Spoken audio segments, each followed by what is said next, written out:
This is breaking news. Right now, we're taking a live look at the Potomac River in Washington, D.C., where dive teams have just suspended operations searching for victims in last night's deadly crash between a passenger plane and a military helicopter. Officials say they've recovered as many victims as possible without risking damaging the wreckage. NTSB has just wrapped up a news conference sharing they still have not recovered the critical onboard data recorders.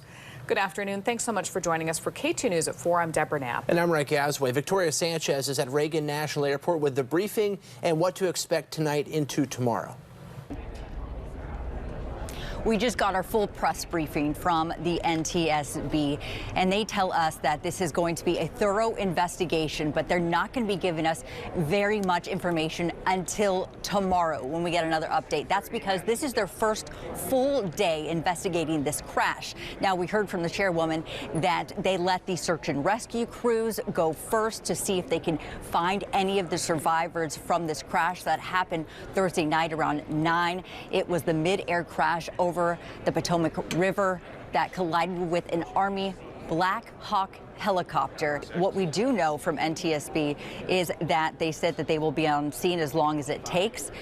And they're saying also that the preliminary report will happen in 30 days. The full report will happen after they are completed. But of course, we want to know as much information as we can, as soon as we can. NTSB says they will not be speculating on the cause of the crash, on anything that led up to it. They say they're going to take their time to meticulously go over each part of this crash when it comes to the crew that was on this American Airlines flight, the crew that was on the Black Hawk helicopter, and then what happened afterwards. We have not recovered the flight data recorders yet. We know they're there.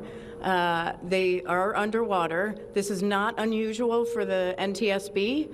We have many times recovered flight data recorders in water. We have our lab right here that it's about a mile from the NTSB, so it's not unusual. And once we get those, we'll be able to get those read. We will take the time that's necessary, but I'd also like to reiterate, if we find something that is a significant issue that warrants immediate action, we will not hesitate to make those recommendations and make them public.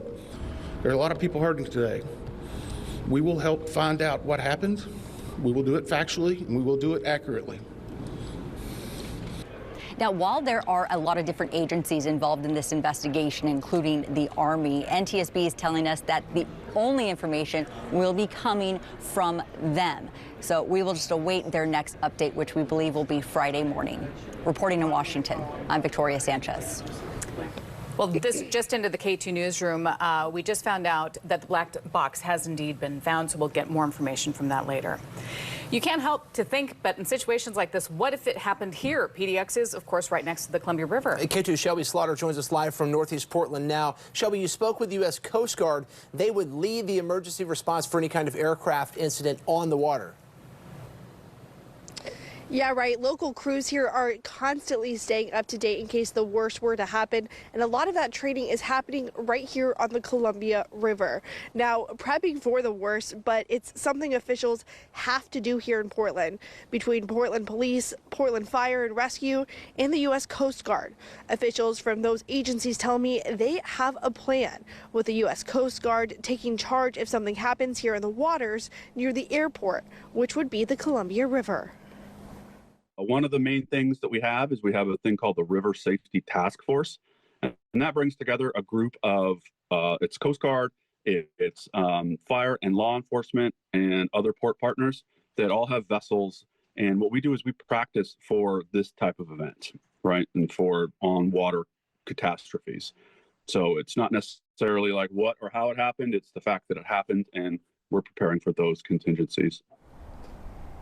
Now, one major training that crews take part in is called the Columbia Splash, which actually simulates a plane crashing into the water and helps refine those search and recovery skills. And coming up here at 5, we'll have more on this horrific plane crash, and I'll share more from my conversation with James.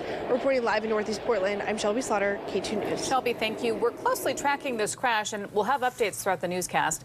We'll have more information about the victims and how rare this deadly of a crash is coming up around 4:30. When we're not on the air, you can find latest updates on our website at KATU.com.